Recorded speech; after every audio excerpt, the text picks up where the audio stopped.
Now the other kind of common forcing function that you'd see mainly in something like testing matrices is you have something that is constantly rolling across the mattress back and forth, or constantly applying downward pressure and upward. So it could be moving sinusoidally.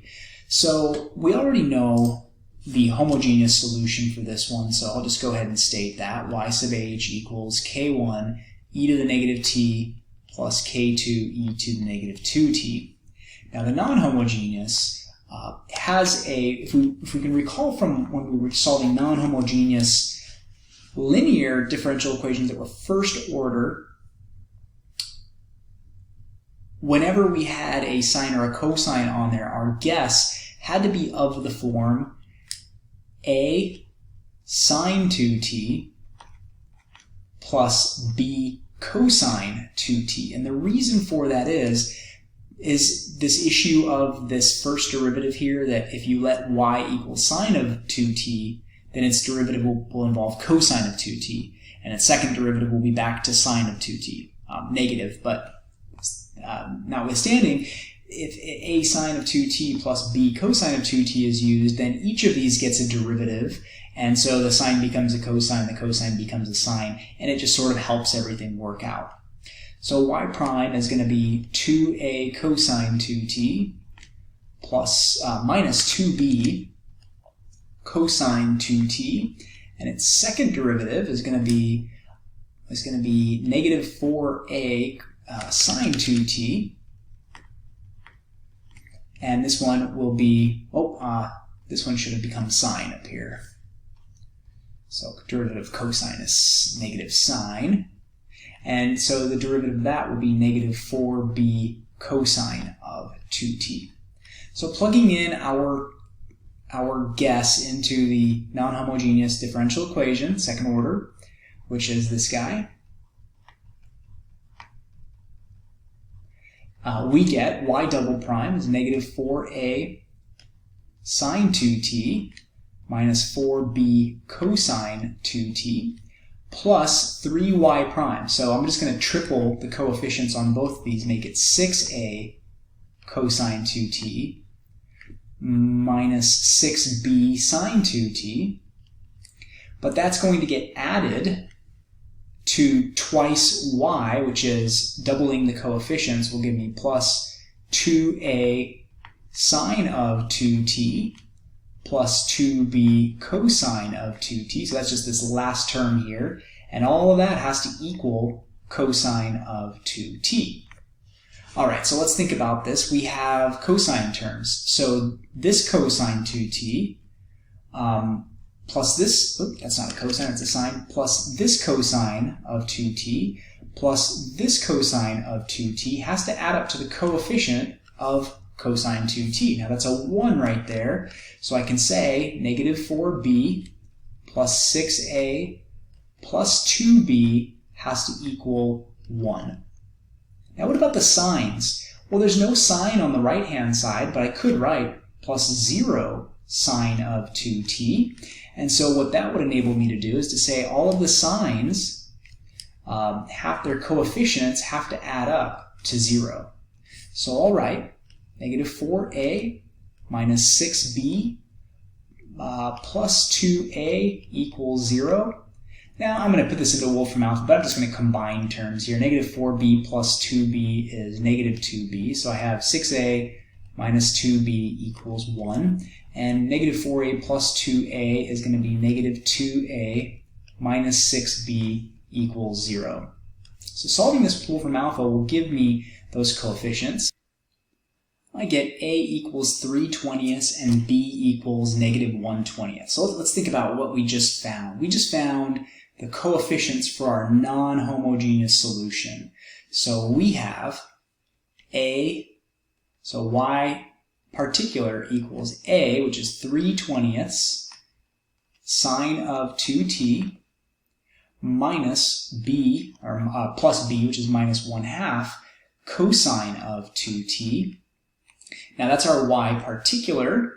To solve this non-homogeneous, we have to add together the homogeneous and particular solutions. So our final general solution will be y equals, get ready for it, k1 e to the negative t plus k2e to the negative 2t plus 3/20 sine of 2t minus 1/2 cosine of 2t. Wow, that's a whopper. So that's our general solution. And now, of course, we need to go and solve another system of equations to be able to get our k1 and k2, our arbitrary constants. Now remember, our k1 and k2 are based on our initial conditions. So this guy here is our position, and we need our velocity. So taking the derivative of this, which fortunately isn't too bad, just a lot of terms. And then we'll have plus 2 times 3/20, which would be plus 6/20 cosine of 2t. And this will give me 2 times negative 1/2, which is negative 1. But then the negative of that will be sine of, so plus sine of 2t. Okay, and now we're ready to go ahead and plug in our initial conditions. So as we do that, we just need to be careful here, lots of terms. So 0 equals, 0 is our initial position. This will be k1 plus k2. Sine of 0 is 0. Cosine of 0 is 1, so I'll just have negative 1/2 times 1. And then my initial velocity, that initial velocity wants to compress the spring, minus k1 minus 2k2. Cosine of 0 is 1, so plus 6/20 times 1. Sine of 0 is 0. So here's the system last system I need to solve in order to get my solution. So here we have those coefficients k1 and k2, negative 3/10 and 4/5.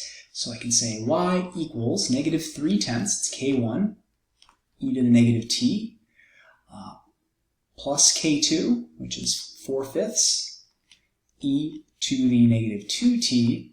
And now I get those sine and cosine terms, which are 3/20 sine 2t. And then finally, I have minus 1/2 cosine 2t. This should make for some interesting behavior. Let's go ahead and take a look at the graph. So here we have it, and on first sight, you almost miss it if you don't look carefully. But we do notice this abnormal behavior here at the beginning, and that is likely due to the fact that we have these exponential terms in there. So initially there is that by itself, without these non-homogeneous terms, again, barring the initial condition is a little bit different, here we would just get decay if we didn't have that sinusoidal forcing function. But because we do, we see that this initial behavior is probably due to those two terms there, because for small x, these guys matter quite a bit. But as x gets larger and larger, as time gets larger and larger, these two terms dissipate, and now the forcing function is really just causing that spring mass system to oscillate.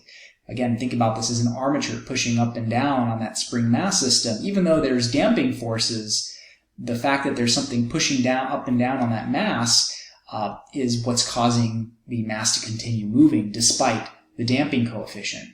So if we took a look at this point once again, and we kind of modeled it over time to see what happens, well, pretty normal at this point, but thing to note is just that initial behavior is a little more erratic. So it only dips down a little bit for the first oscillation, but then it resumes normal operation pretty quickly. And so here's just a better version of that graph, so you can see that first initial distinct behavior very clearly.